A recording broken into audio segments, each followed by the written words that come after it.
Genesis chapter 3. King James Version 3. Now the serpent was more subtle than any beast of the field which the Lord God had made. And he said unto the woman, Yea, hath God said, Ye shall not eat of every tree of the garden? 2. And the woman said unto the serpent, We may eat of the fruit of the trees of the garden. 3. But of the fruit of the tree which is in the midst of the garden, God hath said, Ye shall not eat of it, neither shall ye touch it, lest ye die. 4. And the serpent said unto the woman, Ye shall not surely die.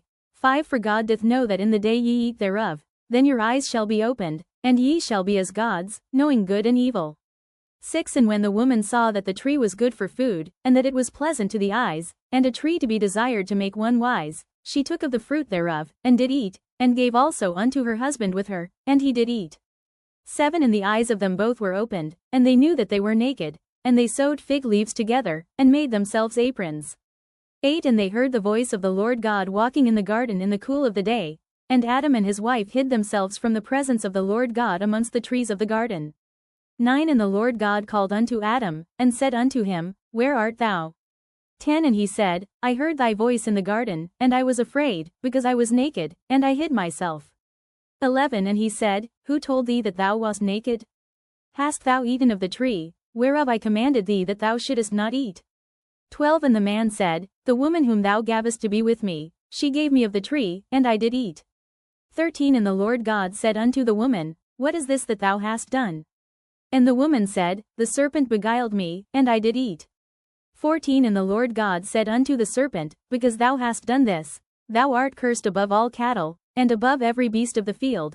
Upon thy belly shalt thou go, and dust shalt thou eat all the days of thy life.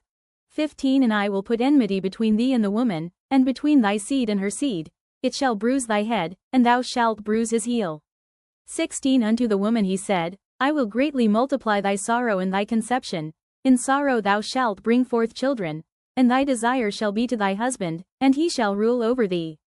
17. And unto Adam he said, Because thou hast hearkened unto the voice of thy wife, and hast eaten of the tree, of which I commanded thee, saying, Thou shalt not eat of it. Cursed is the ground for thy sake. In sorrow shalt thou eat of it all the days of thy life. 18. Thorns also and thistles shall it bring forth to thee, and thou shalt eat the herb of the field. 19. In the sweat of thy face shalt thou eat bread, till thou return unto the ground.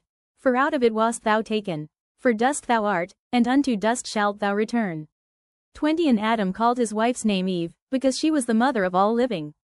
21. Unto Adam also and to his wife did the Lord God make coats of skins, and clothe them.